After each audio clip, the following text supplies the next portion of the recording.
move to question time, and Senator Canavan. Thank you, Madam President. My question is to the Minister representing the Minister for Aged Care, Senator Gallagher. Minister, on July 1st this year, your government brought in a requirement to have a 24/7 registered nurse in every aged care home against the recommendation of the Royal Commission in the middle of a serious workforce crisis. Just in the last few weeks, the Mount Morgan Aged Care Home has closed because of this requirement. It was announced it will close because of this requirement. This will separate Marlene Seeley from her husband Fred, who has dementia. They were just around the corner from each other. Now they'll be at least a 40-minute drive away. How many other aged care homes have not met your requirement and will close? And how many other families like Marlene's will be impacted by your new requirements? Thank you, Senator Canavan. Minister Gallagher. Thank you, President. I thank Senator Canavan for the question, and I would start by saying the government doesn't apologise for being ambitious for aged care and for increasing staffing levels to improve the care of older Australians. It's been very clear for some time that one of the issues facing aged care was the lack of access to clinical expertise throughout the day, and that this is one of the ways that we can improve care for older Australians who are living in residential aged care by the provision of 24/7 nurses, which of course has been supported by large parts, almost entirely, of the aged care sector, who agree that this is a sensible and much-needed reform. There has been a sensible exemption arrangement put in place to allow for residential aged care facilities to transition to the new arrangements. And I know that the Aged Care Minister has been dealing with the sector in terms of talking about the implementation of it, and it is a sensible arrangement to acknowledge that there will be areas where nursing requirement won't be able to be reached in the first instance. I will come back to the Senate if I am getting this number wrong, but I understand that so far 55 homes have applied for an exemption and I think that relates to homes with homes under 30 beds in MMM 5 to 7 areas, to allow them the time to transition to these new arrangements. In relation to the closures, I will see if there's anything further I can come back to the Senate on. There has been a number of closures. My understanding is when you look back over time, there has been closures of aged care facilities, not necessarily linked to the 24/7 nursing care arrangements. That's time. Thank you, Minister. Senator Canavan, first supplementary. Thank you, Madam President. Minister, since your government's nurse requirement came into effect, aged care homes who are eligible for the exemptions you mentioned have been forced to report every 30 minutes that they do not have a registered nurse on site. These are rural and remote aged care homes who are already facing significant challenges and now face significant administrative burdens because of your government's decisions. Sadly, as I've said, we've already seen facilities close because of this. How many more exempted homes will close because of the government's punitive requirements? Thank you, Senator Canavan. Minister Gallagher. Thank you. Well, again, the government doesn't apologise for putting in place 24/7 nursing arrangements to improve the quality care, and I do find it staggering, frankly, that the previous government, 10 years, who oversaw a royal commission whose interim report's title was neglect. Right. Let's not forget that. Neglect. Minister, that was how the sector was summarised. Senator Canavan. Thank you, Madam President. Just on relevance, the question went to the government's requirements, and almost immediately the minister's gone to the previous government. This is a decision of the new government, and I'd ask that she be brought to this question about her government's decisions. It's got nothing to do with the previous government. Thank you, Senator Canavan. The minister was being directly relevant to your question, and I'll continue to listen and draw her to the question if necessary. Minister. Thank you very much, President. I was just providing some much-needed context for the questions with which Senator Canavan was raising. We have invested billions of dollars into aged care, whether it be through the workforce, to retain the workforce, with a wage increase to recognise that they had been poorly paid, undervalued and underpaid for a long period of time, to retain workers so that we can keep residential aged care facilities, whether they be in the cities or the regions or remote Australia, available for all Australians to get the care that they deserve and that they expect. Thank you, Minister. Senator Canavan, second supplementary. Thank you, Madam President. As you have noted, Minister, the exemption required is extremely limited and only for a certain amount of time. Some of these rural areas will never be able to get and meet these requirements. So when will the government consider expanding the exemption required further so that these punitive requirements do not force more aged care homes to close and more families like Marlene and Fred Seeley to be separated at their time of need? Thank you, Senator Canavan. Minister Gallagher. Thank you. And I would remind Senator Canavan, I'm not aware of the case that he references, and it is, you know, and I'm not disrespecting it at all, and I understand the you know, the hurt that would cause for that couple. I do accept that, but I also accept that aged care facilities close for a range of reasons, as we have been seeing year in, year out. And that is not peculiar to the requirement for 24/7 nurses. We will continue with a very sensible approach to the implementation of this measure. As we know, the vast majority of facilities have put in place 24/7 nursing care and it does improve the quality of care for those residents in those facilities. And where it is not possible, the department will work with those providers to ensure continuity of care for the residents. Thank you, Minister. Senator Green. For Foreign Affairs, Senator Wong. Can the minister update the Senate on Australian-US ministerial consultations held over the weekend? Thank you, Senator Green. Minister Wong. Thank you, Senator Green, for the question, and I acknowledge your deep commitment to advancing Australia's interests in the world, and I also acknowledge, as Senator Watt interjected, that we did hold the AUSMIN talks in Brisbane, and Queensland showed us and our American friends a wonderful welcome, and we're very grateful to the Governor and to the Premier Palaszczuk for assisting us in hosting AUSMIN in Brisbane. As I said, as people would be aware, Mr Miles, Deputy Prime Minister, and I welcome the Secretary of State, Anthony Blinken, and the US Secretary of Defence, Lloyd Austin, for the 33rd Australia-US ministerial consultations known as AUSMIN. The second AUSMIN since we've taken office, and we were, as I said, very pleased to have this in Brisbane for the first time. Of course, terrible news preceded the meeting when an Australian Army helicopter with 4 aircrew went down in waters off Hamilton Island, and the meeting was held with heavy hearts and a clear reminder of the sacrifices of those who serve our nation. The fact that these AUSMIN consultations are held each year signifies the mutual respect and partnership between Australia and our vital ally and closest strategic partner. And under this government, we are working with the United States to modernise the alliance for a changing and contested world. As Deputy Prime Minister Miles said following the consultations, we will be seeing an increased tempo of visits from American nuclear-powered submarines to our waters as we look towards the establishment of a US submarine rotation at HMAS Sterling later this decade. We also agreed various force posture initiatives to expand our cooperation, including in space.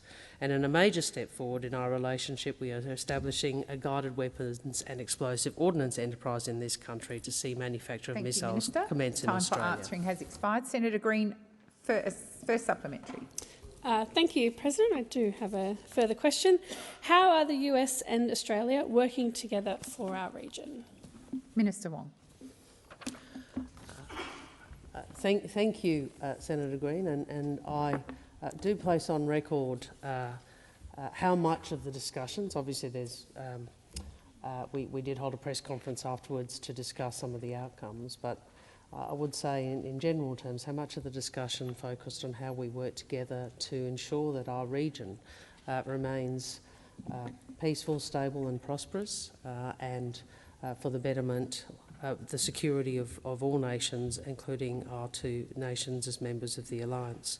We are modernising the alliance to ensure we are focused on the priorities of the region, and of course one of the highest priorities is climate change and clean energy. This is, as stated now, was the third pillar of the alliance after the announcement as between President Biden and Prime Minister Albanese, and we are working on implementing the Climate, Critical Minerals and Clean Energy Transformation Compact announced by the leaders, supporting the transition to clean energy in our two countries and in our region. Thank you, Minister. Senator Green, second supplementary. Thank you, President, and thank you, Minister. Minister, how are Australia and the United States adapting the alliance for the future? Minister. Thank you, Senator Green. Well, first, climate change and clean energy being the third pillar of the alliance. Secondly, we saw future humanitarian responses will be faster and more coordinated in the region as a consequence of the MOU, which will be in place between my department and USAID, working together to pre-position humanitarian supplies in Brisbane and Papua New Guinea, and we are going to work more closely on infrastructure development financing.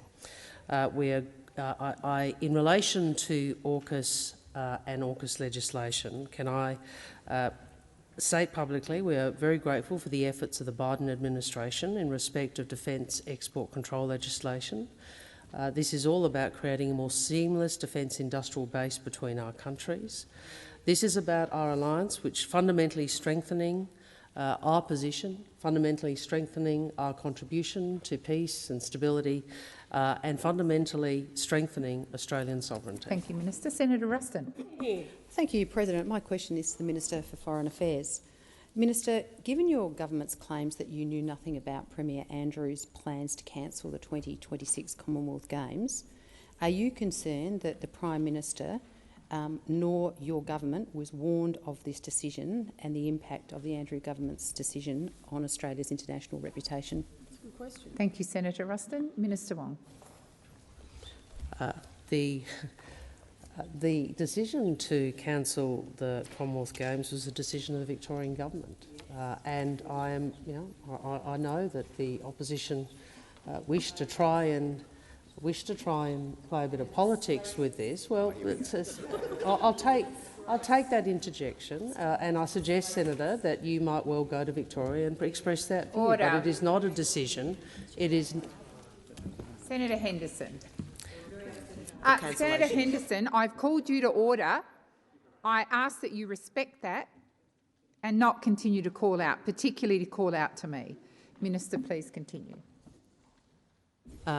Again, this is a decision of the Victorian government, and I understand the political views that Senator Henderson is interjecting with, but ultimately those are positions she ought probably be raising in Victoria rather than interjecting on my Minister, answer. please resume your seat. Senator Ruston. On a point of order, President, I wasn't actually asking the Minister in relation to the Victorian government. I was asking about the impact of the fact that the Commonwealth government was not consulted on the impact to Australia's international reputation, not Victoria, Australia's international reputation, which I believe as Minister of Foreign Affairs is probably your concern. May I remind senators, when you raise a point of order, you do it succinctly and you don't add in additional bits. The Minister is being directly relevant. In the first statement she made, the Minister directly addressed your question.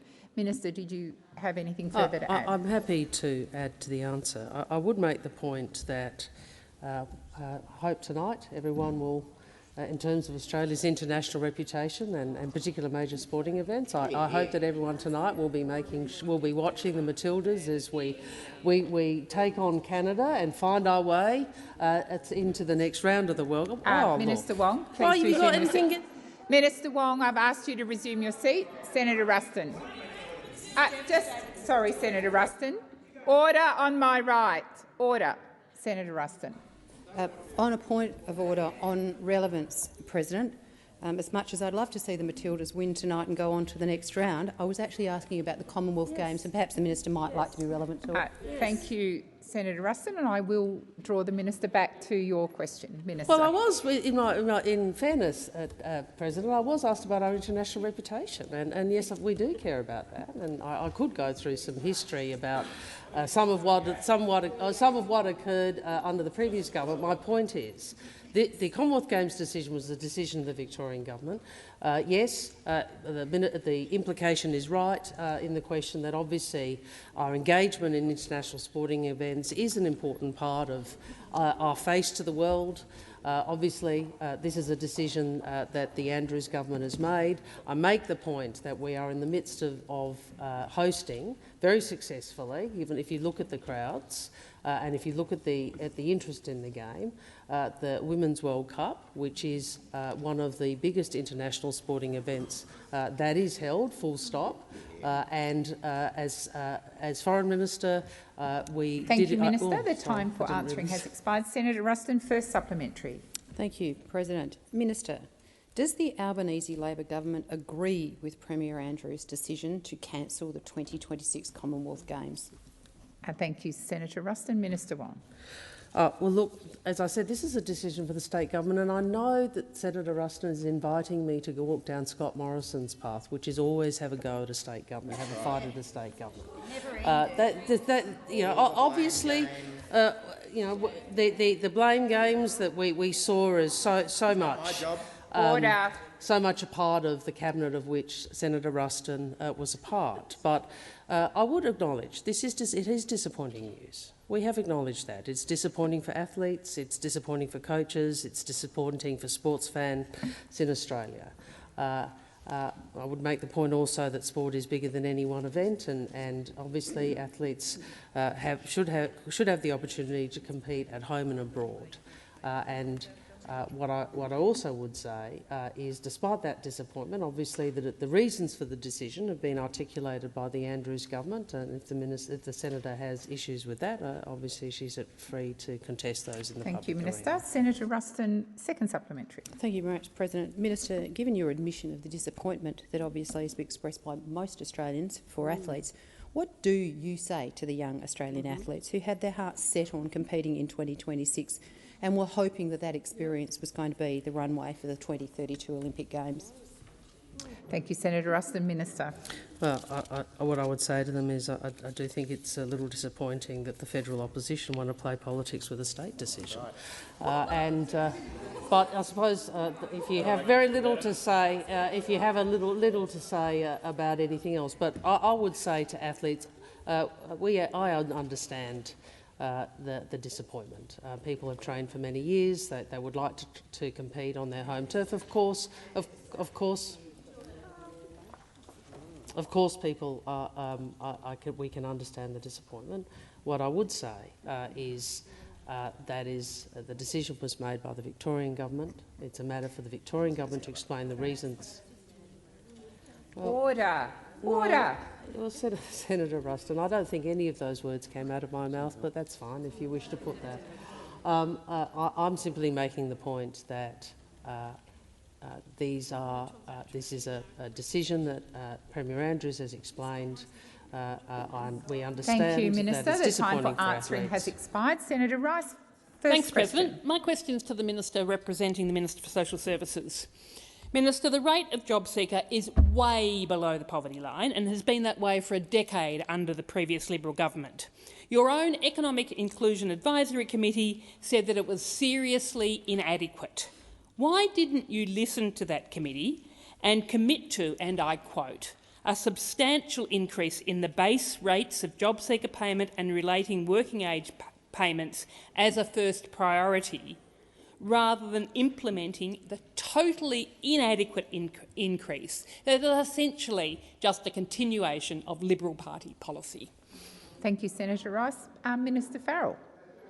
Thank you, President, and I thank Senator Rice for her question. And of course, we, as a government, understand the difficulties that Australians are now facing in a whole host of areas, particularly as a result of the mismanagement of the former government in terms of how they handled the economy, how they handled the pandemic and the issues that have arisen as a result of that mishandling.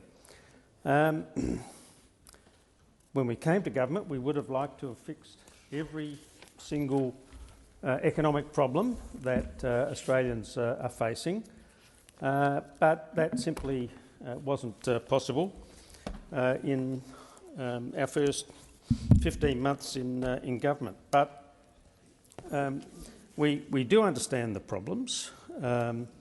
We are trying to work through them in a sensible fashion that ensures that we make sensible economic decisions based on all of the economic data that we have at any particular time, but also trying to assist those Australians most in need.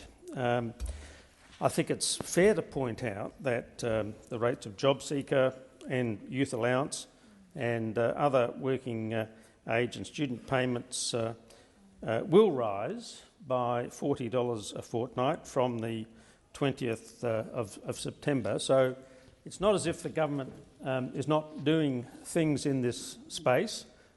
We are doing things in this space, but of course, as a responsible economic manager, we want to make sure... Thank you, Minister. The time for answering has expired. Senator Rice, first supplementary. Minister, you say a substantial increase isn't possible. Why, though, are you choosing to give over $300 billion in the Stage 3 tax cuts to the richest people in our society, choosing to spend $368 billion on the AUKUS submarines, choosing a $20 billion surplus, rather than ensuring that people on income support can have more than one meal a day, aren't trapped into a whirlpool of declining health and can afford to live in a house rather than a tent or a car? Thank you, Senator Rice. Minister. Thank you, President, and thank Senator Rice for her question.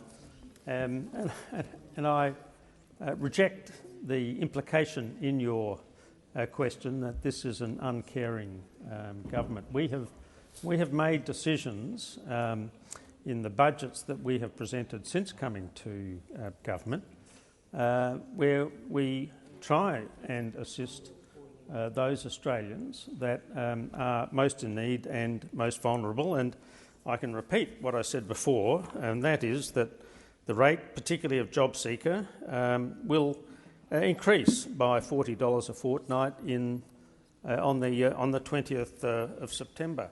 As a government, we can't just do one thing. We just can't look at issues relating to JobSeeker. We have to look at the totality of the economic circumstances. That does mean... Thank you, Minister. The time for answering has expired. Senator Rice, second supplementary. Minister, is an extra $4 a day going to fix things for Isabel, who told our poverty inquiry that I've seen how this country treats poor people and it regularly makes me think, hey, maybe death might not be such a bad idea? Or another witness who said, I've had 7 years of pretending to my kids that I'm not hungry or I've already eaten. Or the people who are only showering once a week because they can't afford their hot water bills. What do you say to them? Thank you, Senator Rice. Minister Farrell. Thank you, President, and thank Senator Rice for her supplementary question. I think it's, I think it's important that you look at the sort of totality of, what's being offered and proposed in respect of JobSeeker. So I mentioned the figure of $40 a fortnight from the 20th of September. This increase will be combined with an increase from indexation for those payments indexed on the same day. So, for example, this means that a single job seeker with no dependents will actually receive an increase of $56 a fortnight. So it's not, it's, well... Order. Order. Thank you. Minister, it's time. Senator O'Neill. Thank you very much, President. My question is to the Minister representing the Minister for Health, Senator Gallagher. Could the minister please outline how the Albanese government is delivering on its commitment to establish Medicare urgent care clinics? How will these Medicare urgent care clinics help make it easier for Australians to see a doctor and take pressure off public hospital emergency departments? Minister Gallagher. Thank you, President. I thank Senator O'Neill for her question and for her interest in Australia's health system. And I hear those opposite laughing at the mention of the Medicare urgent care clinics, scoffing at them. Minister, please resume your seat. Order. Interjections across the chamber are disorderly, as are interjections generally. Minister, please continue. Thank you. The Albanese government is establishing 58 Medicare urgent care clinics across Australia with a total investment of $493.5 million over 5 years. These clinics are urgently needed to invest in the public health system to meet the needs of the Australian people who, after 10 years of failure to invest, neglect of the aged care system and failure of the public health system, we have significant challenges facing people who want access to affordable health care, or in this case, bulk billed health care out of hours for non-urgent conditions. And these Medicare urgent care clinics are going to be part of the response, along with our investment in the bulk billing rate, the tripling of the bulk billing rate that we did in our budget, to ensure that the public health system is funded appropriately and that health professionals are supported in the work they do. 16 Medicare urgent care clinics have now opened their doors around Australia, 4 in New South Wales, including in Albury and Wollongong, 2 in WA, in Perth and Rockingham, and 9 in Victoria, including Ballarat and Geelong. Today, the first clinic is opening in Tasmania, in Launceston, and we expect more to be opening over coming weeks and months, including in Tasmania. I know Senator Henderson hates services in Victoria. She opposes investments in Victoria. Well, stop heckling then. Stop heckling. These are good investments for your constituents right across the country. Minister, please resume your seat. Order. Order on my left. Senator Henderson. May I remind senators there's plenty of opportunity throughout the sitting period for you to make a contribution. Question time is not the time for that. Minister, did you wish to continue? My 4 seconds, yes. Affordable out-of-hours health care for Australians is something to be supported. Senator O'Neill, first supplementary. Thank you very much, President. Minister, the Medicare urgent care clinics represent a new approach. Why are new approaches needed? Senator O'Neill, please resume your seat. Senator Henderson, once again, you are being disorderly. Senator O'Neill, please continue your question. Thank you very much, President, for that protection. Minister, the Medicare urgent care clinics represent a new approach. Why are new approaches needed? And how is the government working to ensure that the urgent care clinics are integrated with existing health services? Thank you, Senator O'Neill. Minister Gallagher. Thank you, Senator O'Neill, for that question and for allowing me the opportunity to talk about how the urgent care clinics are integrated with existing health services. Senators. There is no doubt that a new approach was needed. After 10 years of cuts and neglect, primary care is in the worst shape it has been for almost 40 years. Bulk billing rates are in decline. Only 14% of medical graduates now choose to work in general practice, dropping from 50%. But the need for those services hasn't declined. People still need to go to the doctor, they get sick and injured, they still need treatment. And that's why we've been pleased to work with the states and territories in the delivery of this program, because it's essential that the Medicare urgent care clinics align with and support the work that's done by the state public health systems, particularly in relation to the emergency department. We know there was 8.8 million presentations to emergency departments in 2021, and of these, 4.1 million were for non-urgent or semi-urgent conditions. Thank you, Minister. Senator O'Neill, second supplementary. Can the minister outline how the government is working with states and territories to ensure that the Medicare urgent care clinics best meet the needs of local communities. Why is it important to work cooperatively with state and territory governments to deliver these urgent care clinics? Thank you, Senator O'Neill. Minister Gallagher. Thank you very much, President. I thank Senator O'Neill for the supplementary.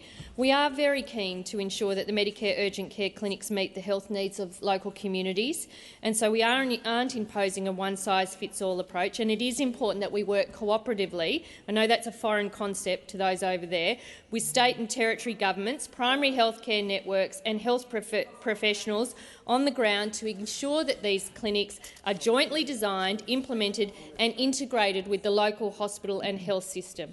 We're jointly developing operational guidance with state and territory governments that outline the type of care the Medicare clinics can do and can provide, and what services MBS scheme items they can bill for. This work is critical to ensure integration with other health services, including GPs and hospital emergency departments. And we know the value of working in partnership with state and territory governments, unlike those opposite. Thank you, Minister. Senator Roberts. Thank you, President. My question is to the Minister representing the Minister for Housing, Senator Watt. Minister, in the most recent period for which you have the data, how many Australian homes did foreign buyers purchase, and what was the value of those purchases? Thank you, Senator Roberts. Minister Watt. Senator Wong. I was just going to invite the senator to redirect the question to Senator Farrell. Sorry. So, Senator Roberts, I take that order. Senator Roberts, order. I'm taking that you're redirecting to Minister Farrell. Thank you, Minister Farrell. Would Senator Roberts mind repeating the question? Sure. Please? Yep, start the clock again. Thanks. In the most recent period for which you have data, how many Australian homes did foreign buyers purchase, and what was the value of those purchases? Minister Farrell. Thank you, President, and thank Senator Roberts for his question. In the last budget, we did take some steps to removing the barriers to foreign investment in the new build to rent housing to try and boost supplies of rentals. So while the investment in building new housing is welcome, foreign ownership of existing housing is generally prohibited. And while in some circumstances foreign residents can purchase a home while they're living in Australia, they're required to sell or rent it when they leave. And a vacancy tax applies to any of the property if it's left vacant. As we promised in the lead up to the last election, we've doubled the penalty for breaches of our foreign investment rules from January the 1st. Minister Farrell, please resume your seat. Senator Hanson. Relevance to the question, it was about how much money is being invested by foreign investors, and it's got nothing to do with Labor Party policy or budget. Thank you, Senator Hanson. I'll draw the minister to that part of the question. Thank you, Minister. Thank you, President. My understanding. Look, I'm happy to get the actual figures. I don't have the actual figures in front of me, but I do understand that it's a very, very small percentage of the overall payment or expenditure in this area. But I will follow up with the Housing Minister and get some more detailed information for you, Senator Roberts. Thank you, Minister Farrell. Senator Roberts, first supplementary. So the upshot of that is you don't know. Thank you for admitting it eventually. Publicly available data from the New South Wales Treasury covering the entire 2022-23 financial year indicates 1,657 foreign buyers last year purchased housing worth $2.1 billion, suggesting every year in Australia 5,000 foreign buyers purchase $5 billion in housing. Minister, what is your government doing about foreign ownership of Australian housing? Thank you, Senator Roberts. Minister Farrell. Thank you, President, and thank Senator Roberts for his question or follow-up question. I don't accept the proposition that I don't know the figures, Senator Roberts. I've indicated to you that I'm happy to get the information from the relevant minister, this not being my direct portfolio responsibility. And of course she does a terrific job in this area, and I'm sure she'll be able to provide you with some information in respect to it. I'll reiterate the point I made in answering your first question, and that is we have doubled the penalties in respect of this area. I understand that the ATO has approved 1,224 residential retail purchases in the last 3 months of 2020. Thank you, Minister. The time for answering has expired. Senator Roberts, second supplementary. Minister, the recent census found that on census night, 1 Australian home in 10 was unoccupied, 10%. We know foreign buyers are buying new property and locking it up so they can sell that property as new in a few years' time after the price rises, preventing renters from accessing housing. This forces rental prices higher. Senator, I ask you again, will the Minister for Housing act to prevent foreign property speculators distorting the Australian property market and driving up rental rates? Thank you, Senator Roberts. Minister Farrell. Thank you, President, and thank you, Senator Roberts. Look, the quickest way to help renters and, for that matter, anybody looking for home to buy a home at the moment, of course, is for the Coalition and the Greens to stop working together to stop our $10 billion housing program. And if Minister Farrell, please resume your seat. Senator Roberts. President, thank you. This is a matter of relevance. I asked the Minister to say, would they act to prevent foreign property speculators distorting the Australian property market and driving up rental rates? I don't want an argument between the Greens and the Liberals. There was also the first part of your question, which went to the numbers from the census and went to holding stock. So I think the Minister is being relevant, but I'll draw him to the second part of your question. Minister Farrell. Thank you, President. Well, look, I explained to you in the 2 previous answers I've given to you that this government has actually acted to increase penalties on the things that you're actually complaining about. So to accuse us of doing nothing in this area is completely wrong, Senator Roberts. But I reiterate the point. There is a way of dealing with the issue that you're worried about immediately, and the way to deal with that immediately is for the Coalition and the Greens. Thank you, Minister. The time for answering has expired. Senator McDonald. My question is to the Minister representing the Treasurer, Senator Gallagher. Minister, in the context of the highest inflationary pressures in over 30 years, including huge energy price spikes, Victoria has banned gas connections in new homes from 2024.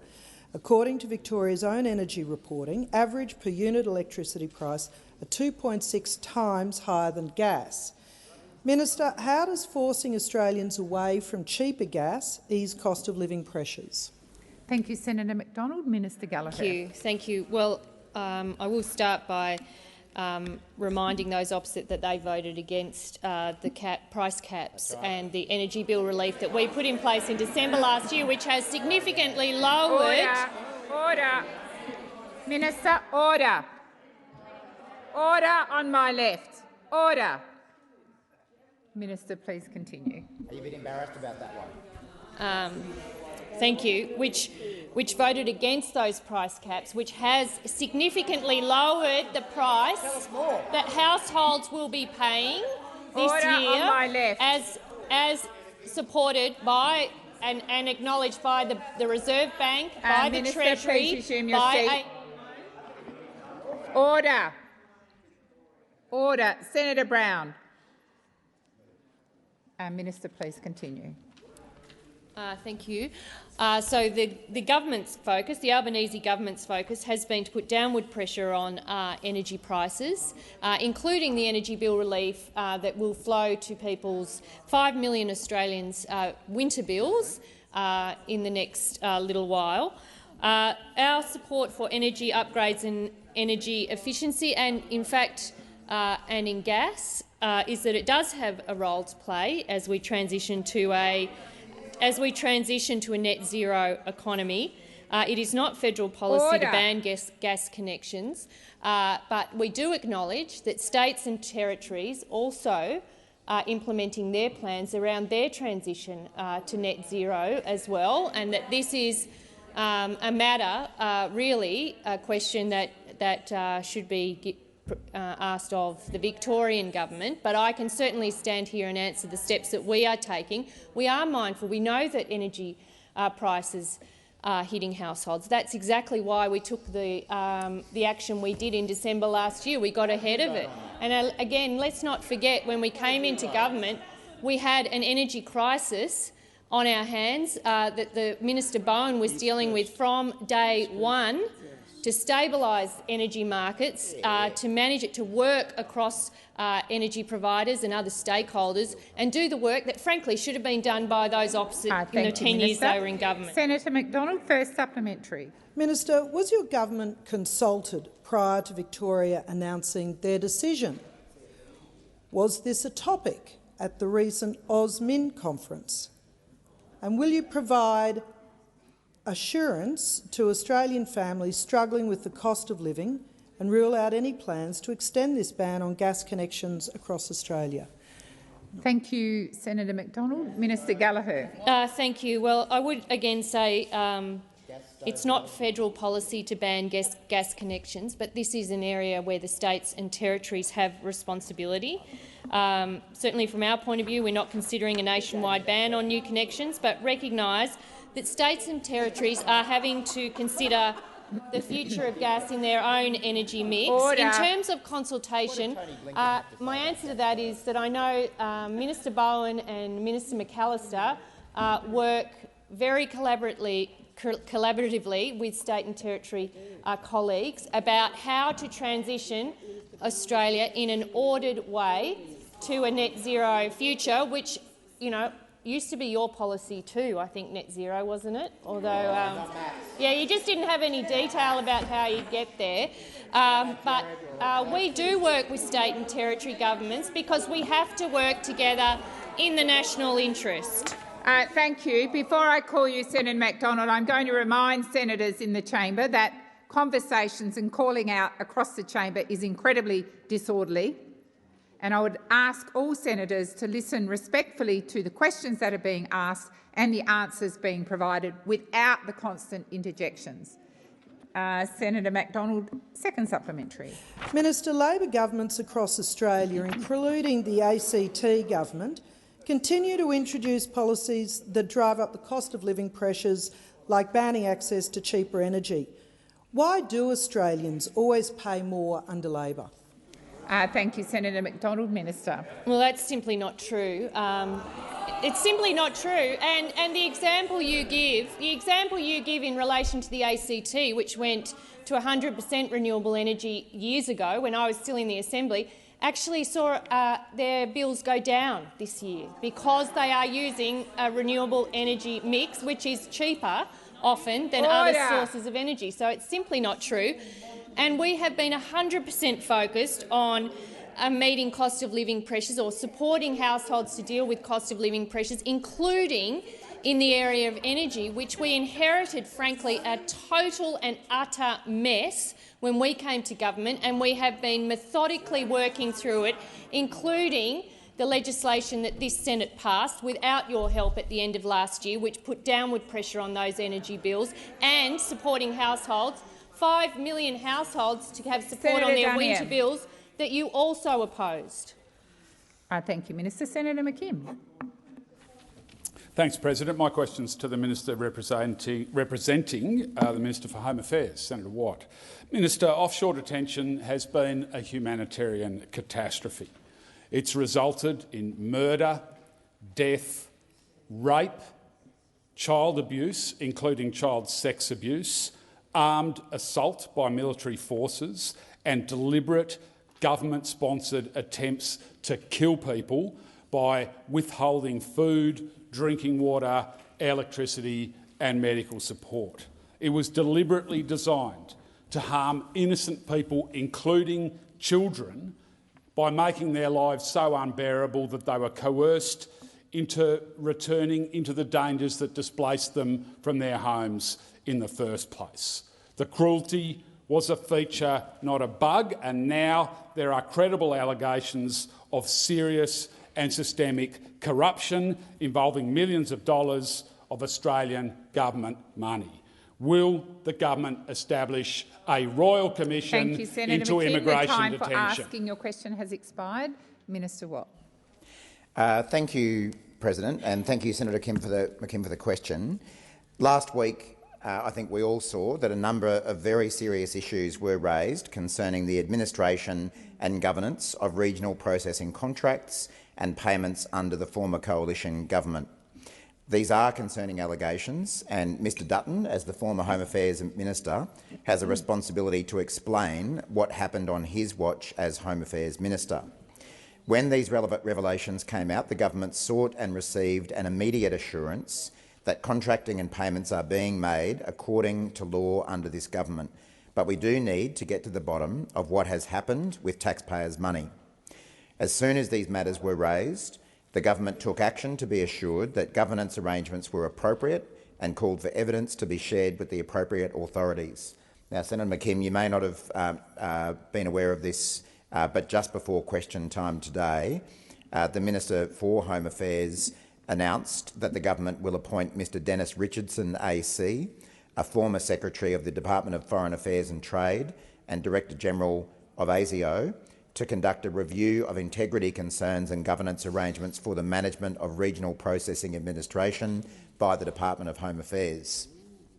These issues do merit detailed and thorough examination, and the review will consider them in the wider context of serious issues that have emerged over many years. It will not canvass the policy of regional processing itself. The review will cover any integrity concerns about contracting arrangements regarding regional processing, whether public or otherwise, including the allegations and concerns raised by 60 Minutes and the 9 papers, the department's governance arrangements, oversight processes and systems for managing offshore processing, current and historic, including in relation to the engagement of subcontractors by head contractors, and any other related concerns regarding arrangements for regional processing administration. Senator McKim, first supplementary. Thank you, President. Minister, offshore detention is one of the darkest and bloodiest chapters in Australia's story. Unless we have a Royal Commission with its independence, with its transparency, with its rigour, with its public hearings and powers to compel evidence and testimony, how are we ever going to write the conclusion to that chapter? Don't you agree that the matters you've just outlined are too narrowly scoped and will ultimately result in a cover-up, not the answers we need? Senator McKim, I called you to order. Minister.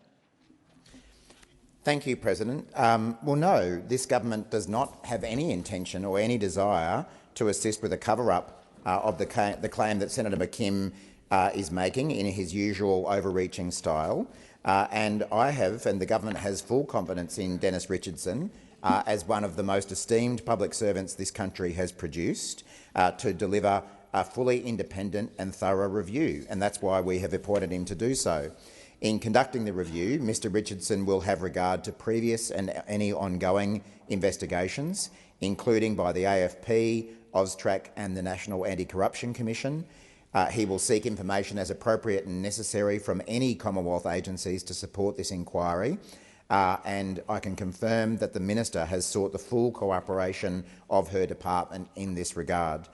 So we have full confidence that this is the appropriate way to handle what are very serious allegations, and we have every intention of getting to the bottom of them. Thank you, Minister. Senator McKim, second supplementary. Thank you, President. Minister, given the repeated excoriating reports into the Department of Home Affairs by the Australian National Audit Office, the extensive criticisms of the department by multiple Senate inquiries and the department's ongoing failures to meet the most basic governance, oversight and probity standards, how can your government possibly have confidence in the Secretary of the Department, Mr Pezzullo, and will your government stand him down while the Richardson inquiry is ongoing? The time for answering has expired. Minister. Thank you, President. The short answer to the question is no. The Secretary of the Department is serving a 5-year term, having been reappointed in 2019, but the Minister for Home Affairs has sought and has been given assurances that current arrangements for regional processing are lawful and address identified governance risks. But we do acknowledge that there have been serious issues within the Home Affairs Department, particularly during the time that Mr Dutton was the Minister. And Senator McKim, you will remember that I asked many such questions as an opposition senator in Home Affairs estimates. That's why we have now appointed Mr Richardson. I realise, Senator McKim, that your questions were probably drafted before that was announced. Order. You're clearly not interested in the answer, but we have full confidence that Mr Richardson will get to the bottom of what are some very serious issues and provide the government with high-quality advice about how these issues should be managed going forward. Thank you. And I just remind you, Senator Watt, to direct your responses to the chair. Senator White. My question is to the Minister representing the Minister for Employment and Workplace Relations, Senator Watt. Is the Minister aware that according to the Australian Bureau of Statistics, 2.6 million Australians are employed on a casual basis, and over 270,000 of these workers have had regular work patterns for more than 2 years, and they are often referred to as permanent casuals. These workers are working in permanent capacities without the job security of benefits that come with a permanent position in law, and they lack leave entitlements and can be dismissed without notice. Does the Minister believe this would be what most Australians would expect to be the definition of casual work? And what is the Albanese government doing to stand up for Australia's 2.6 million casual workers and provide them with a choice to obtain secure work? What is being done to close casual employment loopholes left by the Liberals and Nationals? Thank you, Senator White. Minister Watt. Thank you, Senator White, for that very thorough and detailed question. And I know that you, along with pretty much everyone on this side of the chamber, has a very long history of standing up for the rights of workers, including casual workers. Currently, the definition of a casual within the Fair Work Act is based only on the original offer of employment and does not take into account any subsequent conduct of the parties. Unfortunately, what this means is that some employers are exploiting this loophole, treating employees as casuals, even if they work regular and predictable hours. And I've certainly met many such workers, whether it be in the coal mining industry in central Queensland or in many other industries across the country. There are thousands and thousands of casual workers who have been stuck in casual employment arrangements for too long, and it would appear some opposition senators seem quite content for that system to remain in place. Those casual workers are being used as though they are permanent workers, without the security of permanent employment, just because of what is written in their employment contract. So this is the legacy of the former coalition government, the party of low wages and the party of insecure work. In 2021, the coalition introduced legislation to legitimise a blatantly unfair definition of casual employment. Then, extraordinarily, they voted down the other provisions of their own bill.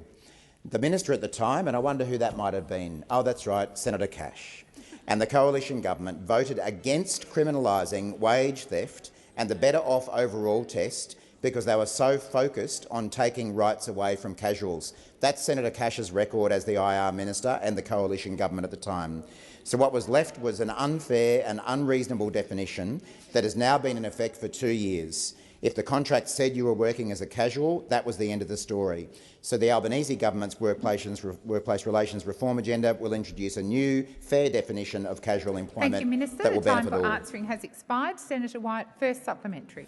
Is the minister also aware that more than 40% of casual workers are over the age of 35, and many of these workers tell stories of not being able to go on holidays or take time off when they are unwell because they simply can't afford it? Given that many Australians are working multiple jobs because none of their individual jobs give them enough hours to cover their expenses, how do the government's casual worker reforms contribute to its commitment to improve job security in Australia? Thank you, Senator White. Minister Watt. Thank you again, Senator White. As you would recall, Senator White, it used to be that those who were in insecure jobs tended to be students or people looking for some short-term work. Now, all too often, it's people trying to support a family or run a household. Now, too many Australians are stuck in insecure work, particularly those workers who've been stuck in casual employment arrangements for too long. The latest figures show that there are approximately 851,000 casual employees with regular working arrangements. But these workers do not receive paid leave entitlements.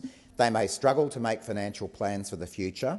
They are more likely to expect to lose their job for involuntary reasons. They are more likely to be underemployed, and they are more likely to be female. There are legitimate uses for genuine casual employment, but indefinite casual employment should never be used as a loophole to undercut worker pay and conditions. The Albanese government will close this loophole, and we hope the whole chamber will join us in doing so. Thank you, Minister. Senator White, second supplementary. Minister, women represent almost 50% of Australia's workforce, and the majority of workers who have been casual for more than 2 years are women. How does the government's workplace relations agenda further contribute to its commitment to improve gender equality? Thank you, Senator White. Minister Watt. It is a great question, Senator White, because the latest figures show that women are overrepresented in casual employment in Australia. That is the legacy of 10 years of coalition government. 53% of the 851,000 casual employees with regular working arrangements are women. 56% of the 278,000 casual employees with long-term regular working arrangements are women. 55% of the 753,200 casual employees who've been employed for more than 2 years are women, and 57% of the 457,500 casual employees who were underemployed in August 2022 were women. Again, that is the legacy of 10 years of coalition government, women being disproportionately overrepresented in casual employment. And the latest data shows that the average weekly earnings for casual employees is approximately half that of permanent employees, on average a difference of $846. We're fixing this loophole. Thank you, Minister. The time for answering has expired. Senator Nampijinpa-Price.